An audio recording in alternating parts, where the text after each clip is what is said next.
in the Talmud itself, and the Talmud is a record of our tradition and Jewish law and actually and Jewish thinking, theology, in story form.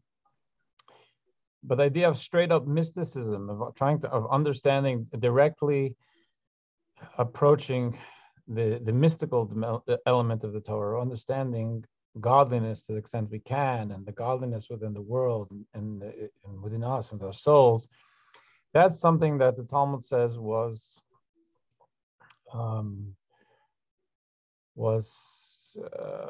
restricted to really only one or two in a generation. With when the Zohar, which is the fundamental textbook of mystical thought, when that came out, it was also kept very close to the vest. When a man named Shabtai Tzvi, who lived in the 16th century, 1500s, when he presented himself as a false messiah and used Kabbalistic doctrines to support himself, and it caused a tremendous amount of havoc and damage to the Jewish community. After that, there was a decree from rabbis, an agreement that no one should study Talmud, Kabbalah under 40.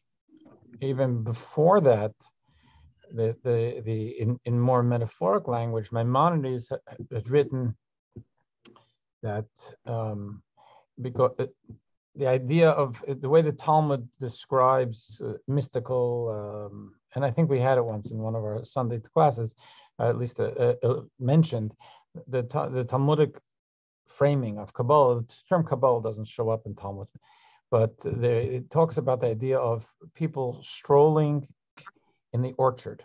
And orchard in Hebrew is pardes, and pardes is seen as an acronym for four. Alexa, turn off office lamp. I'm just gonna mute all.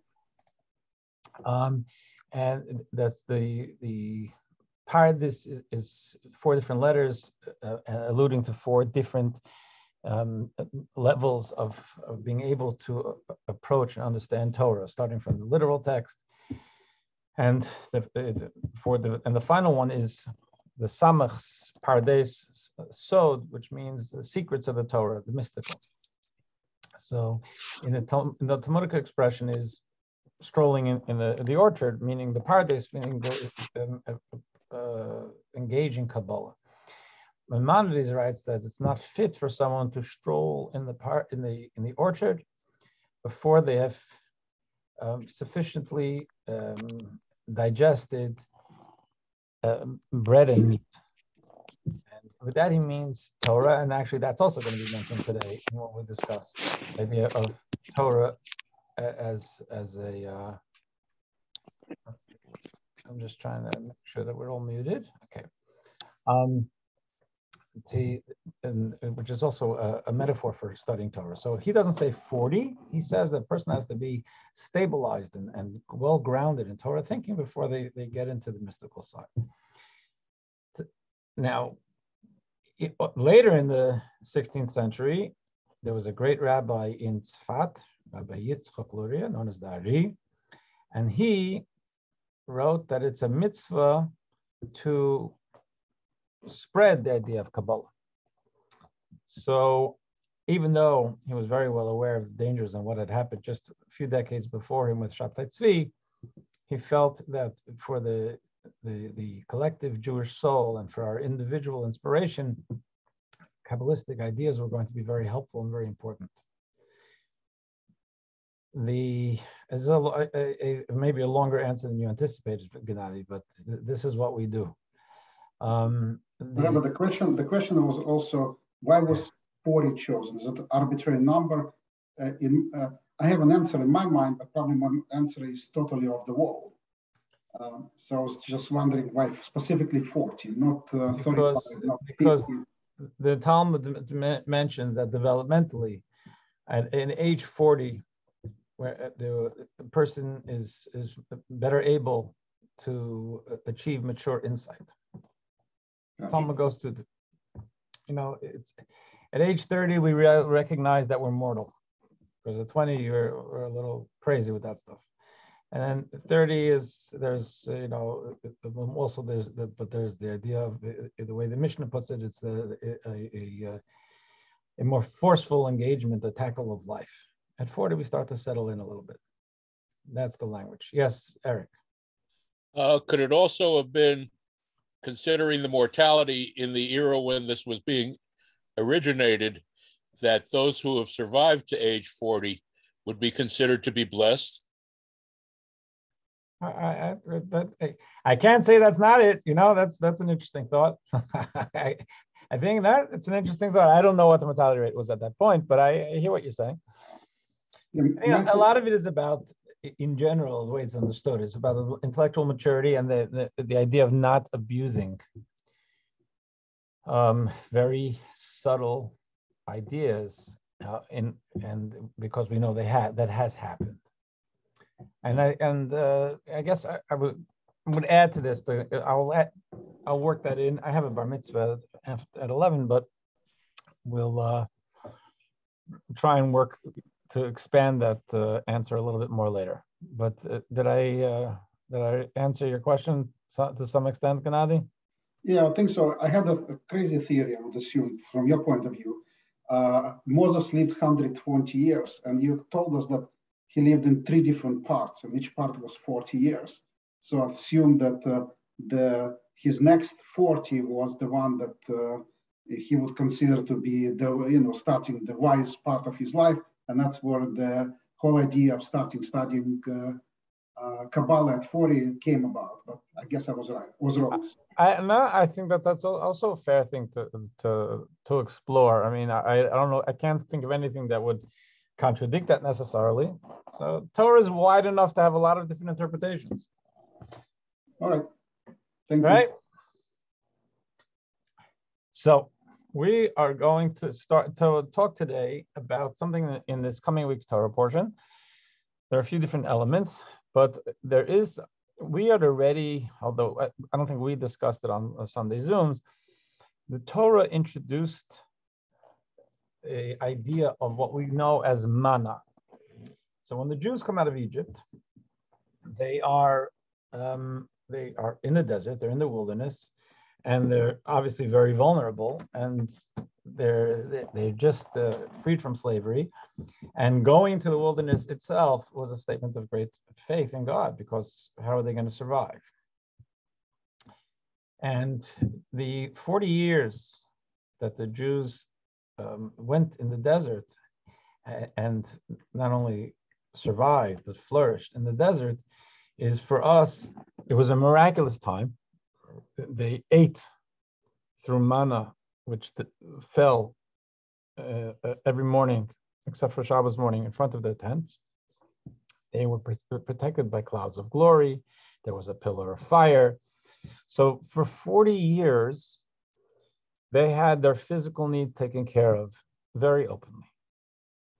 And that is seen in the scope of our history as a very important incubation period for our faith. And we celebrate it every year on Sukkot. Sukkot, we leave our homes and we live, we eat. Many people sleep. We hang out outside, which doesn't have a lock on the door.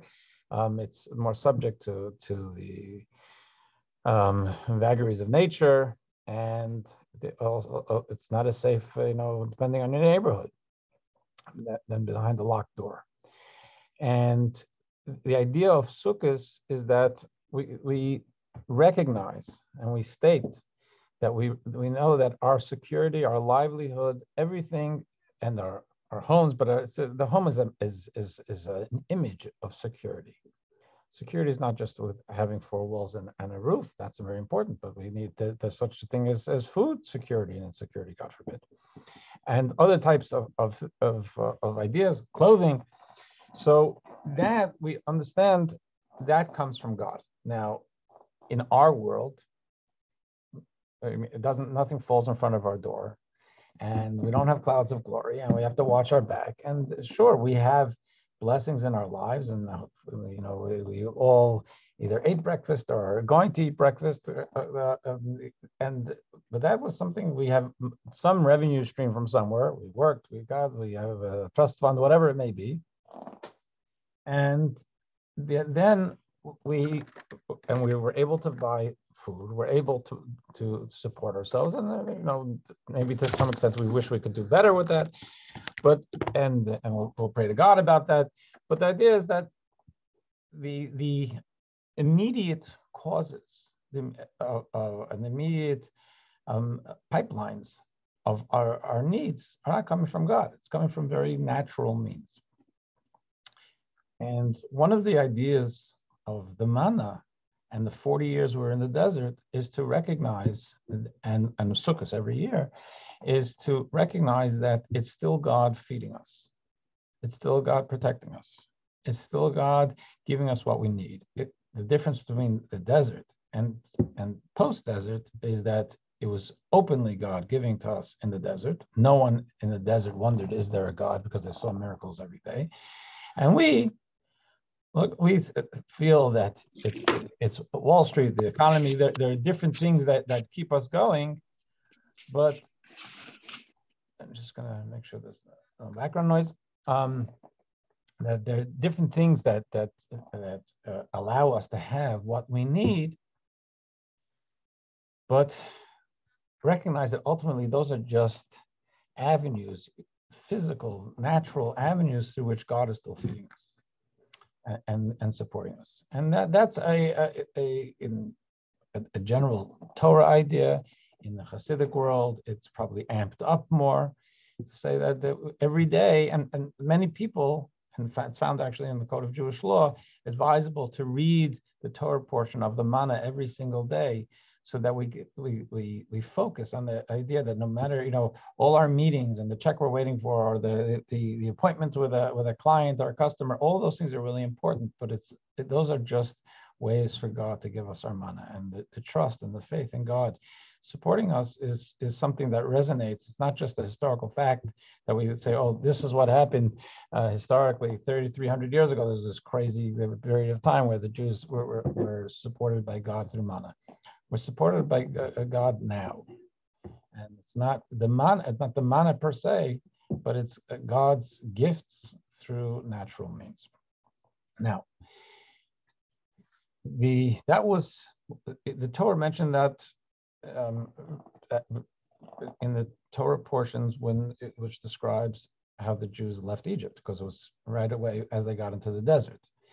Now, in our Torah readings, where we're getting closer to the end of the time in the desert, we go back to because an episode of the manna, and I want to focus a little bit on the manna and what it means and how it what it was, what it means in our lives, and a little bit, at least one angle on what it can mean to us more personally in the year 2022. So I'm going to go to share screen. If you look on, in this coming week's Torah portion, this coming Shabbos Torah portion, it describes in number 1 that when the dew descended in the camp at night, the manna would descend upon it. So as the people were sleeping, early morning, or whatever it is, there's the natural descent of the dew. And on top of that, there would be manna. So when they woke up in the morning, the manna would be, actually, as the Talmud tells us, encased in the dew. And that was the breakfast, lunch, and supper. They could take it in. It was miraculous. It was nutritious. So say it descended with the dew. In Exodus, earlier it said, so the Lord said to Moses, behold, I'm going to rain down bread from heaven. The Torah calls it in one verse there, that it's called heavenly bread. People shall go out and gather what is needed for the day. So that was the daily idea, Sunday through Friday. They get up in the morning, and this bread has come down from heaven, and they go out and gather it. In number 3, in Shabbos Torah portion, it says the people roamed and gathered it. Then they ground it in mills or crushed it in a mortar, cooked it in a pot, made it into cakes, and it had a taste like the taste of oil cake. So if you look at these three verses, there's actually, it isn't a smooth story because the descriptions kind of seem to jump around a little bit.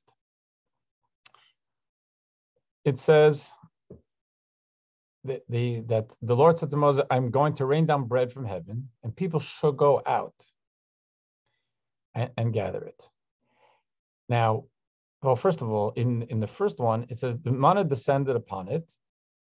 You say that it doesn't describe it as bread, and it doesn't see that anything specifically had to be done with it. Then when it says, but and the inference is that it would come to them, within reach. Now it says they had to go out and gather, which could be, just in the scope of in front of their tents, but it doesn't seem to their door. Then it says the people roamed and gathered it. It means they had to go, searching for it. And there it's not bread. It was ingredients, which they had to work, grind it, crush it, cook it. So it's like, what did they have? What came and what did they input did they need to do? So the Talmud in number 4 analyzes this, 4 and 5, and I want to investigate this a little bit. It says, it is written, the dew fell upon the camp at night and the manna fell upon it. It's also written, the people shall go out and gather a day's portion every day. And it is also written, the people went out and gathered it. How can these texts be reconciled? So the Talmud says, for the righteous, the manna fell at the opening of their homes, their tents. They expended no effort at all. Average people went out of the camp and gathered what fell there. Wicked had to go about farther to gather. So the difference in description of what it took for them to get it, it depends on, according to the Talmud, how spiritually aligned the people were, that guided how easily and how smoothly their blessings came to them. For the righteous, it came to their home. The blessings was there for them, for everybody, but the less spiritually connected they were, the more they had to work, expend themselves to be able to engage those blessings. Now, about the manna itself, Talmud goes further. With regard to the manna, is written bread. There's no other language there, which is dough, and they ground it in mills. So bread is done. Dough you have to bake. Grinding in mills is a lot more effort, implying that in the grinding in mills, implying it was neither bread nor cake. Well, dough. How can these texts be reconciled? For the righteous, it fell as baked bread. For the average people, it fell as unbaked cakes. For the wicked, it came in unprocessed form, and consequently, they ground it in a mill. So the idea is that the manna was experienced by different people differently, depending on their spiritual station. And they had God was giving them a gift every day, and their own morality and their own connection with their soul and with godliness is what guided and informed how easily they were going to absorb their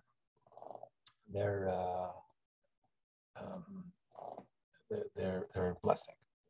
Now, this idea of a second, someone asked a question. So is the Talmud an interpretation of the righteous needing less effort than others? And they take what they needed. Was this Hashem's way of teaching people to share resources? There is a part in here, not in this Talmud exactly, but this piece of Talmud exactly. There's this idea of sharing resources, but I will see if I can get into that later. But as far as the interpretation of the righteous needing less effort than others, I think everybody needs effort. But here, they in God's blessing, because it was a spiritual blessing in physical form, they were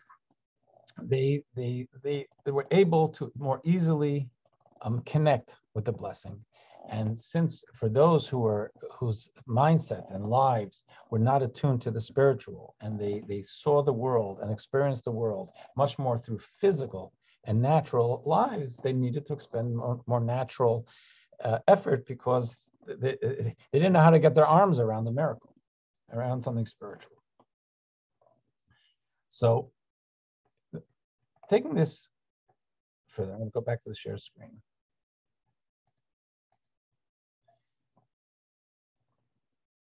If we go to looking at the manna itself, on the one hand, it was a very, very it was a miracle. It was a miraculous bread. So, your kosher rye it's bread, and there's nothing wrong with it. It's very physical. Here, this bread was no less or even more nutritious on the bodily level than whatever your tuna sandwich.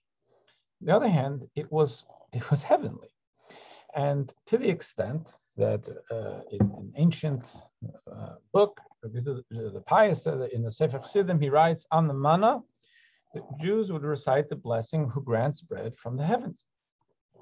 Some of you, or all of you, may be familiar with the blessing of a bread, which is hamotzi lechem min haaretz. Hamotzi lechem min haaretz means, thank you, God. Hamotzi means who brings out. Lechem means bread. Min haaretz, from the earth. Who brings out. We thank God. Now, God doesn't give us loaves of bread from the earth. There's wheat, and we can make the wheat into flour and dough and bread. And we thank God before eating bread. We say, "Hamotzi lechem min haaretz." Thank you, God, who brings out, who gives us this forth bread from the earth. Now, so this 11th century rabbi says, so what bracha did they make amman? Can't call it hamotzi lechem min haaretz. It doesn't come forth from the ground. He said that they literally would make a blessing. Thank God who grants bread from the heavens. Hamotzi lechem min hashamayim, who brings forth bread from the heavens. So it was a synthesis, and this is an important point. It's an interesting synthesis where it was tangible. It was bread. It wasn't only bread. It was food, and yet we recognized that even in our language, this is heavenly. Now, it was heavenly not only in its source. The Talmud tells us, Rabbi Yochanan said, it was a substance that was absorbed in all the body's limbs. There was no waste. The Talmud tells us that there was no waste, which is a normal human function, that the body, right, extracts the nutrients and expels the waste. It was such wholesome food, so connected with the divine, with the Creator, that the body used all of it. It was more nutritious than your average food, and that's why there was no waste. And as the Rebbe, I have a quote from the Rebbe, the manna was digested by all the Jews in a manner which had no waste, and it retained that holiness even as it became integrated into the body. So they're eating food. The food itself is holy. It's a gift of God's. And it gives them strength, but it doesn't only give them strength. There's holiness there.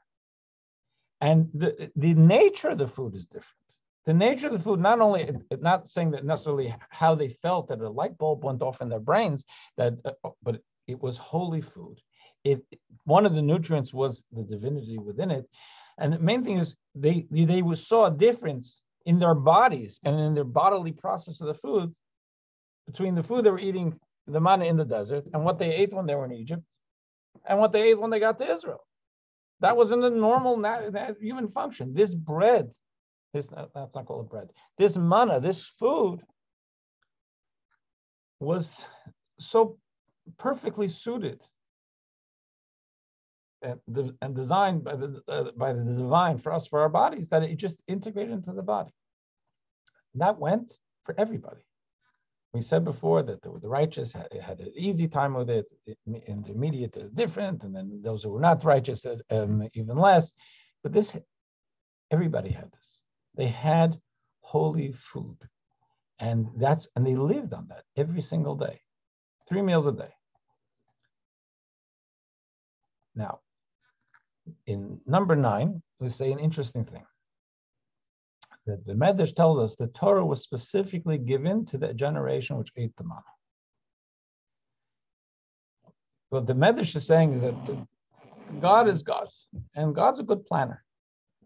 So the Jews have come out of Egypt. They're in a certain emotional, psychological place because of the years of suffering, and now they see God's love for them and saying, I care about you, bringing them out. God wants to design and give the Jewish people who are going to become the Jewish people after Sinai, right? After Egypt, 7 weeks later, where they're at Sinai, that's when we become a people.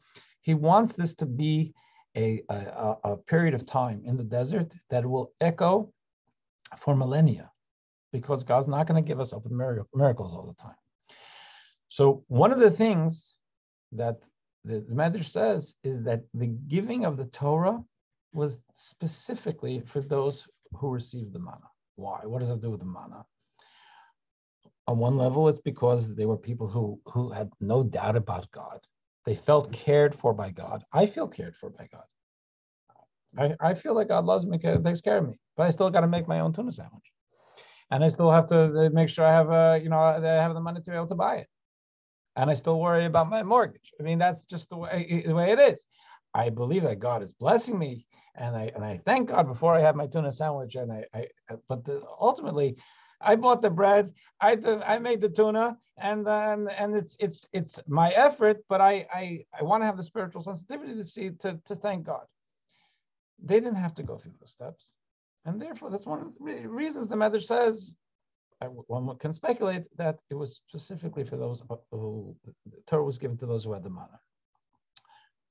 One could say also that the manna, because it had this spiritual element, which came into their minds, it came into their hearts, it positioned them to be able to properly embrace Torah, properly digest it, properly appreciate it, properly respect it. That generation was properly positioned to receive the Torah. Now they passed it on to our generations, and it's for all of us. The Torah belongs to each and every one of us. But that first launch was for the Manna generation. That's what the Medrash is saying. Now, hold on 1 second. I have to share a screen. Sorry. Okay. Now, if we go to 10. Point out the Torah. We have to point out that the Torah says, God, the Jews in the desert were a very rough crowd, and as much as God gave us miracles and manna and clouds of glory and saved us and brought us out of Egypt and did all the wonderful things for us, many of the people kept on challenging. Many of the people gave Moses a rough ride, and God himself says in Numbers, in the book we're reading, the 4th book of the Torah we're reading these weeks, they saw my glory, my meaning God, and the miracles that I performed in Egypt and in the desert, and nonetheless challenged me 10 times. So this was something that the reason I'm putting that in there is because a central point of what I want to bring out here, of the thought of the manna, because there's so much to talk about the manna, is that the manna was given to, and the manna lifted, and the manna impacted everybody.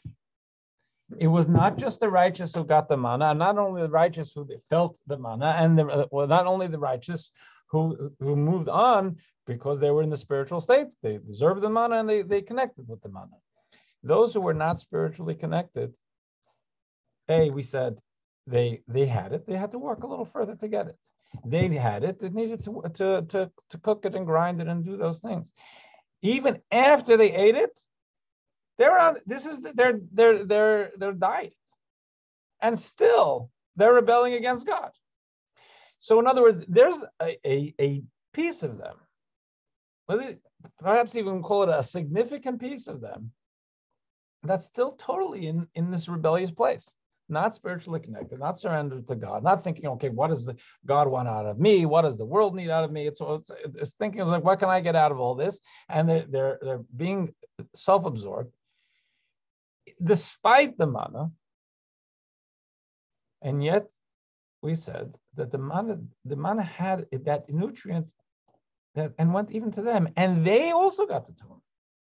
When the Medrash says that the Torah was given to the generation that ate the manna, doesn't say to the righteous people ate the manna. To every single one of the Jewish people were seen as appropriate, and they were seen as positioned to be able to receive the Torah because of the manna, which means that even the wicked, those who were they were getting up in the morning and rebelling against Moses or whatever they were doing negatively and in many ways distancing themselves from God and from Torah and from what's holy, the Medrash says that person still deserved the Torah because they had the manna, because the manna gave a certain level of spiritual sensitivity and psychologically. Sometimes we're operating in one position, but there's a part of us that's maybe a little quiet and dormant now, but it's there. And that part of us, that was something that everybody had because they ate from the manna, and the Torah was given to all of the people, in the words of the Medrash, because they ate the manna. So now let's take a look. Let's see, bring this a step further of what that can mean. Rabbi Saadia Gaon, who was one of the one could even say he was a leader of the Jewish people globally in let's say the 8th century in Babylonia, he writes an interesting law. If one finds oneself in a distant place and can't remember what to read for the Shabbat Torah reading, one should read the section on the Manna. So remember, in ancient days, people would travel for weeks at a time, and sometimes they'd be traveling through the wilderness, and books were not easily had. In Rabbi Saadia Gaon's days, there weren't books of Talmud or scripture around, even though the Talmud had already been formalized at that time. But it was there were only a select few available. So you can imagine people are traveling. They have business. It's not easy to travel in the wilderness and to lose count of what did we start? Where were we in the Torah reading? It's not an unusual thing, and even to lose track of the day of the week wouldn't be an unusual thing. And we have that in the Talmud. It's not seen as an outlier of a scenario. He says, so it comes. Let's say you know it's Shabbos, and somebody you have either a scroll of Torah, or you're able to someone knows it by heart, whatever it may be. We don't remember what the Torah reading is. He says, read the Torah portion of the Manna. Why is that? I mean, it's a special Torah selection, but we have a lot of special Torah selections. So the Rebbe offered this perspective. He said, number 12, Shabbos and Manna share the same central characteristic, the fusion of higher and lower, with higher retaining its godly character and the lower retaining its physical character. Let's pivot from Manna for a minute. Let's go to Shabbos. Shabbos is when Friday night sets in, and Shabbos has come to the world for 25 hours. It's a beautiful thing. It's a beautiful thing in your head, in your heart, in your soul. Your kitchen table is still your kitchen table. The painting on the wall is still the painting on the wall. It's a physical world. So, but we're putting ourselves into a more spiritual place. at one level, that's the reality. But let's look at something else, what the Medrash says. The Medrash says in 13, Torah's language of Vayichulu Hashemayim Va'aretz, if any of you are familiar with that language, it's scriptural, where the Torah describes how God completed the creation of heaven and earth the first Friday afternoon. And this is the language we use when we make the Kiddush Friday night, Vayichulu Hashemayim Va'aretz, and it means God completed the heavens and the earth. So the Medrash says, Vayichulu, the first word, Hebrew word here, means in its context, and then Hebrew makes sense, that it means completed. But the Medrash makes a play on words here, but not a play on words, trying to show an allusion, A-L-L-U, an allusion that the Torah is also showing us that the heavens and earth expired. I've tried to find a good English word for it. Vayichulu means, it does mean, in the Hebrew, it can mean losing one's natural state, but it also can mean, it means like when a person is yearning, or there's the soul yearning for transcendence is also called, use that same Hebrew word. So the heavens and earth expired. It means is that the heaven and earth surged for transcendence that first Friday night. They were created as physical heavens and earth, and now they lost the harshness of their physicality. Now, physicality isn't necessarily harsh. Maybe it's a harsh word to use, but the idea is that it's spiritually dull.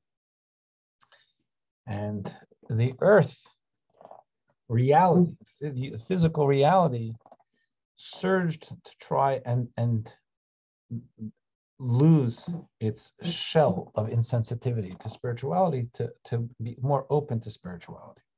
So what the Medrash, the rabbis of the Talmud there are saying, is that the very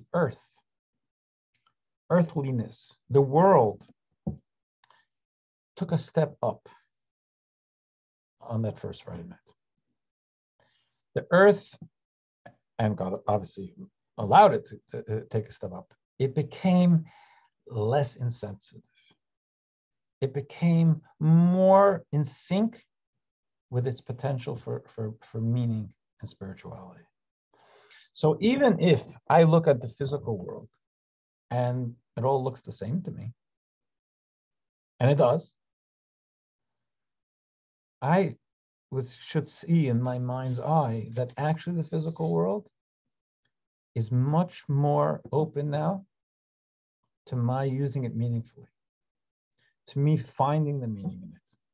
It's just like a student. A student walks into a class. If they're open to a lesson, they're emotionally available. It's very different than having them come in and without respect for the teacher or any desire to learn. They're not open. Now, a good teacher might be able to get through to them and open them up. And that's what we got to do with our world. We try to open it up, to engage and open it up to spirituality. But if we want to use that metaphor, Friday night and Shabbos, the world is emotionally available, the physical world. It's less closed. So it's the language of mysticism, of Jewish mysticism, of Jewish spiritual writings, is that the world ascends. It takes a step up on the scale of spiritual sensitivity every Shabbos. I just want to, I missed a few questions here. Since all the people saw the miracles, why were there still different gradations of spirituality? Should they not have all been righteous? That's a great question. But the idea is that God gave us free choice. And even if God shows an open miracle, it's obviously the Torah makes it very, very clear that people who saw open miracles were able to reject God and Moses. Pretty, not 40 days after they had the Sinai experience, they're making a golden calf.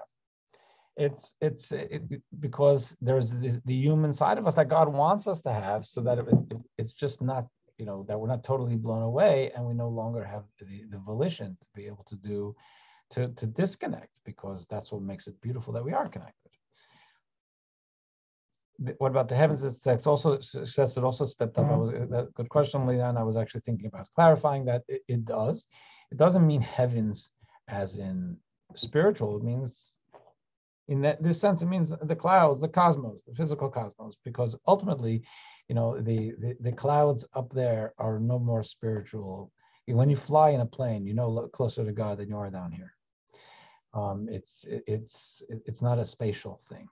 And when it talks about heavens and earth, it means the entire spectrum of the created reality.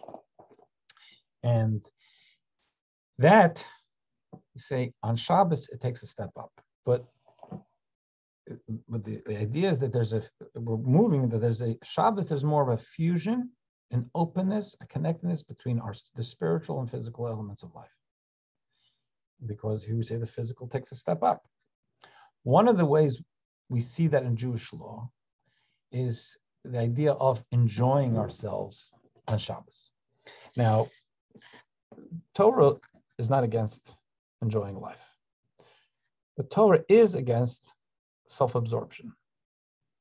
So, and Torah thinking is very aware and with concern that the more we indulge our own sensual pleasures, the less open we might be to feeling for someone else, because every time we indulge in our own pleasures, we're exercising a certain muscle of our own pleasure. Again, there's nothing. It's not a bad thing, but we always want to keep open a sensitivity and awareness to others. I don't want to get into it too much now, but some of you may have heard from me before. At the end of a meal, in Jewish law, we wash our fingertips. We wash our hands before we start eating for bread, but there's also a tradition to wash our fingertips at the end of a meal. And the Talmud says it's to rid our fingers of what it calls sodomite salt, which was probably a type of salt used in the time of the Talmud. But one way of reading that is that the Sodom and Gomorrah were cities where self-absorption and insensitivity to others were really their credo. And the idea is there's nothing wrong with having a good meal. There's something good about having a good meal. But at the end of the meal, we want to wash off any layer of insensitivity to others that comes with my own self-satisfaction. Because when I'm hungry and someone knocks on my door and says they're hungry, I can relate to it more than after I just had a great meal. Again, doesn't mean I shouldn't have a great meal, but we want to wash off with the fingertips. In other words, conceptually, any layer of self-absorption that comes with the self-satisfaction is life is good for me. What's wrong with you? Let him eat cake. So the idea of pleasure on Shabbos, we say it's a mitzvah to enjoy yourself. Why? Because one of the ideas, first of all, we want Shabbos is a time when we say God has nachas, has pleasure in us, and we should have pleasure in the beauty we brought to the world. Every Shabbos, we look back at the week, and every one of us, we're living lives, and we're making decisions, and we're making moral choices, and hopefully good ones, even if it's not 100% good ones. And therefore, at the end of a week, we look back at a week well lived, and Hashem is having nachas from our lives. We should partake in Hashem's nachas. I can't see God's nachas. So using the medium of physical pleasure, I want to connect. It's not just about the brisket. It's not just about the gefilte fish. It's about them putting me into a more pleasurable place so I can relate to God's pleasure in a life, in a world well lived, and in the goodness of the world that hopefully is progressing from week to week. So it's a mitzvah to have physical pleasure. And in the code of law in 14, it is a mitzvah for us to bring pleasure to the Shabbos through eating and drinking. And it's an interesting language. I'm not going to get stuck on it. We're supposed to have pleasure on Shabbos through eating and drinking, but the language of the Talmud and that's quoted here is so we bring pleasure to Shabbos. But when we have pleasure, we bring pleasure to Shabbos. And as the Zohar writes, The pleasure itself is a mitzvah. We should be having physical pleasure. Again, not for the sake of physical pleasure, not because it's not only just a selfish pursuit. It's because we're human. We have the capacity for physical pleasure. We want to have physical pleasure. We want to have physical pleasure because it helps mirror, it helps us synchronize ourselves with God's pleasure in the beauty of lives well lived. And the Jerusalem Talmud goes even so far as to say in number 16 that even a wicked person's instinct is to refrain from lying on Shabbos. That it doesn't mean a person can't lie on Shabbos. I'm sure plenty of people lie on Shabbos. It happens. But the idea is that because the world is more refined, because the stuff of reality and the materialism is more refined, we're less inclined to do things which disconnect us from the moral and the holy. And therefore, in the words of the Talmud, there's less of an inclination, even for someone who's quite comfortable lying Sunday through Friday, and they may very well lie on Shabbos. But the fact is that it's not as much their instinct. This is a statement from our rabbis. Now, but it's telling you what their statement is to say that the world changes on Shabbos. Now. So actually, before I go, let me just stop this share. So what we have is that why then? As the quote I brought before, Shabbos is a time of intersection, of synthesis of the spiritual and the physical, because the physical takes a step up. What happened with the manna? The manna, God took a step down.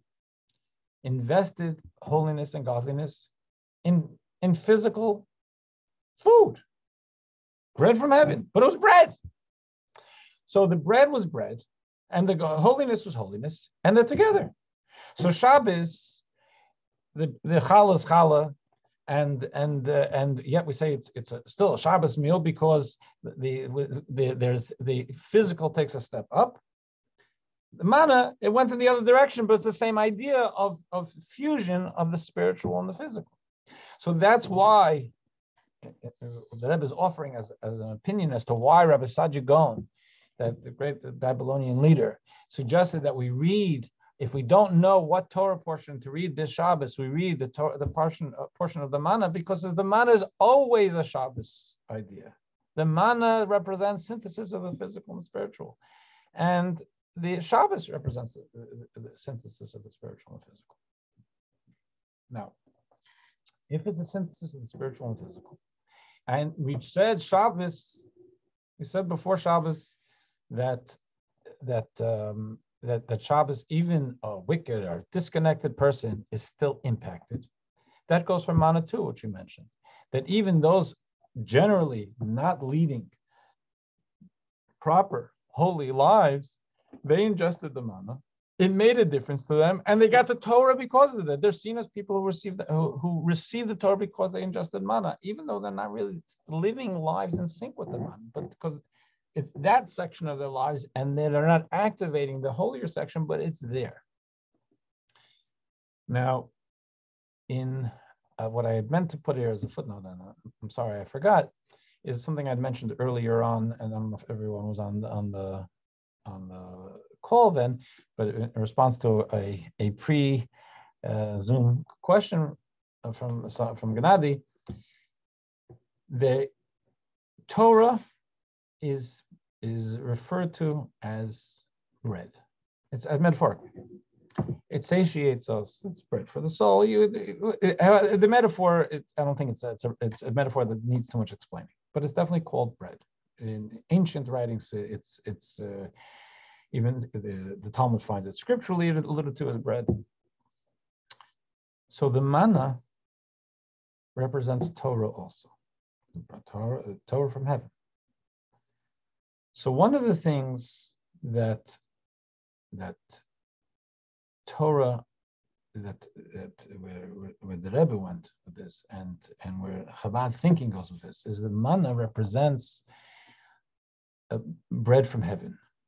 We have an opportunity. Torah is meant for Jews, meant for everybody actually. Torah is meant for us to study. Now, what's if you study will say, how do I celebrate Pesach? How much matzah do I need to eat, or whatever it is that there are things, or what happens when your dog eats my petunias, or come to JLI. We'll talk about things that are very, legalistic and very concrete things. And there's a secular law addresses it one way, and Torah law addresses it another way. It's not lofty spiritual concepts. We're not trying to describe angels. But manna represents Torah, which is the spiritual essence of Torah, the spiritual rhythm of Torah. And that is also for everybody. In the Gennadi's question, part of what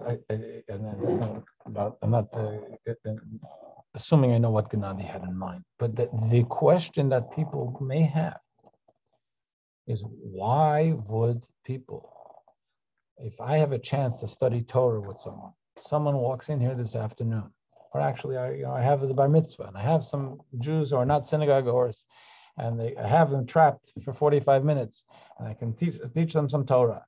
I should teach them how to make a blessing on an apple, or there's things that are more concrete, legalistic, what we're supposed to do. And the spiritual stuff is not necessarily, that they're not up to that. That would be for the more Judaically evolved. And the position that Torah would take through a Chabad lens is that spirituality is for everybody. And even what you would call the mystical is for everybody. So I'll tell you an episode, an anecdote of something. The founder of Chabad, Rabbi Zalman Vladi, was a great spiritual master, and is from those early generations of the Hasidic movement. And the Hasidic movement, actually, Zoom user, I'm not so sure who Zoom user is, but Zoom user asked, did God appreciate that when we work and struggle daily to provide food, clothing, shelter, we are more distant from the teachings and understanding of Torah? Manna was provided to allow the teachings of Torah, which requires a sense of peace that the provision of Manna gave. This return of peace to concentrate on Torah and family, cross and Shabbos, and we're asked not to work and stay to connect with Torah. That's very well said. Thank you. Yes, God. I don't know if you meant what you meant by did God appreciate, but that's certainly the idea that manna represents that there's a peace of mind because we're not worrying about our next meal. And Torah wants us to be able to have trust in God and do what we need to do, but to approach it with a peace of mind and allow ourselves to connect and to be open to higher thoughts and not have these interfering, different concerns, which everybody has something on their mind, and to be able to be that open to receiving the Torah. Well said. Thank you. So there, Rabbi Zalman of Ladi was a spiritual master, and in general, there was not the Hasidic teachings where it was really more just ideas. It was very much focused and designed around the spiritual master who would inspire and teach and really uplift people.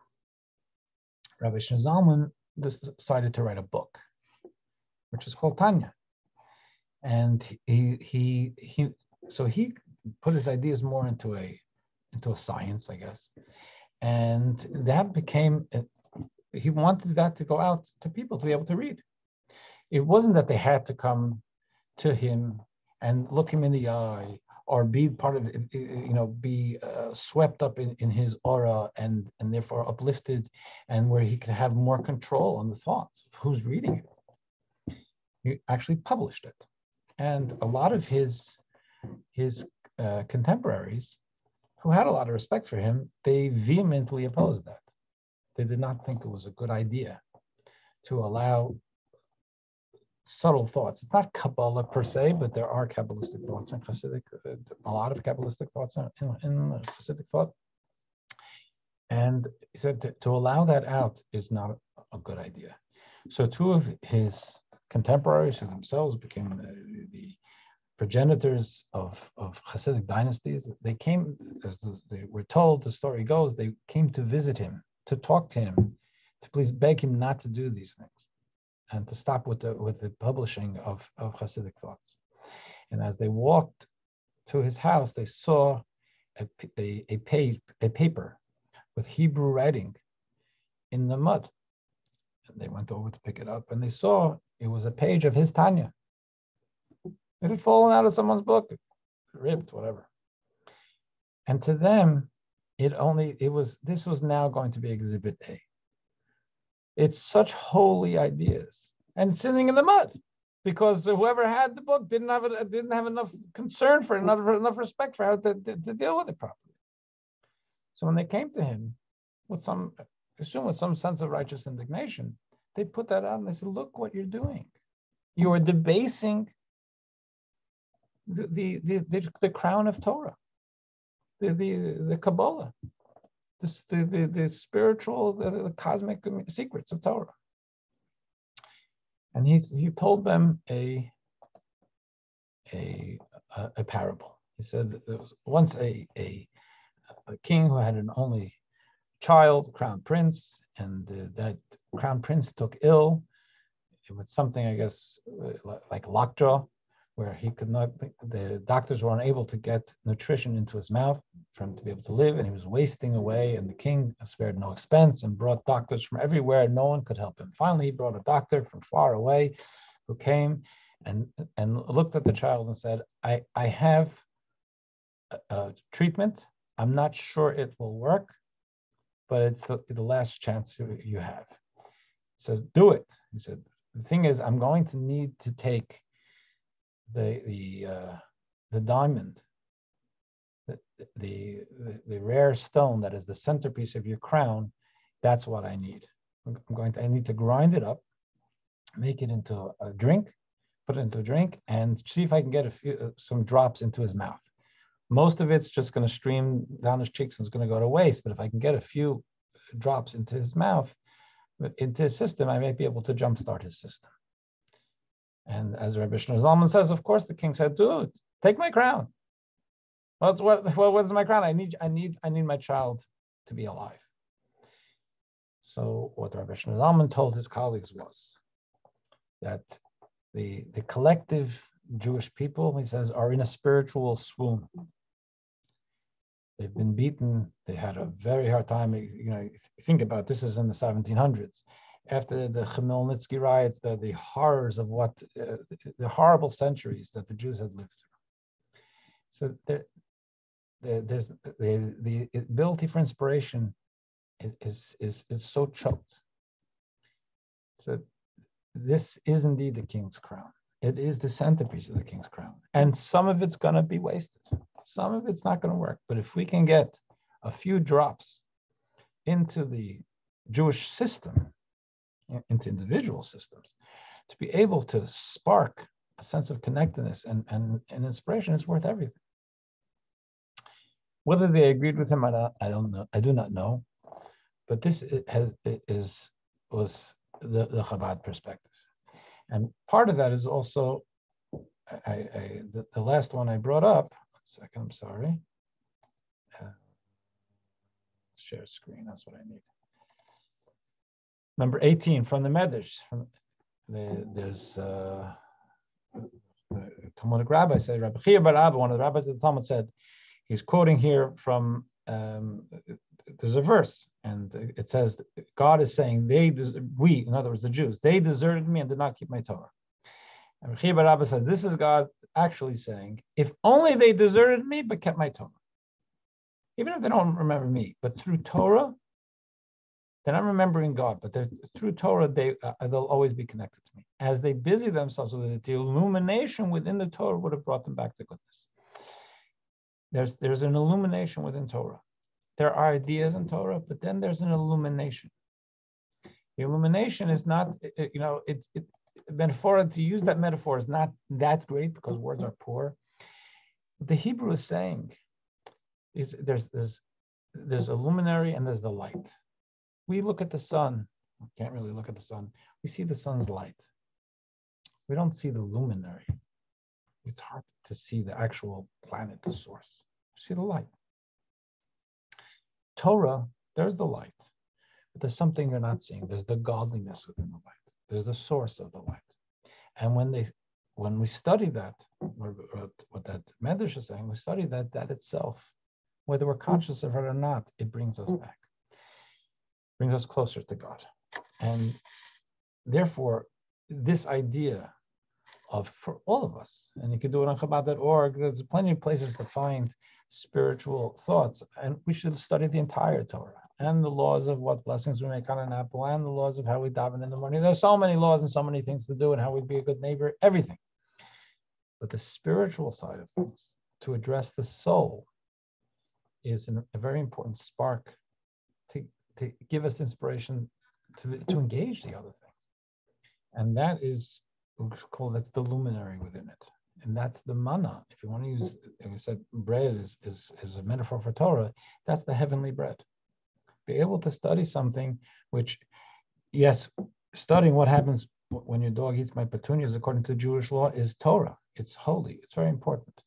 But you're not necessarily going to feel the holiness there because you're talking about a dog and petunias. When we talk about spirituality, we talk about the soul, we talk about connection with God.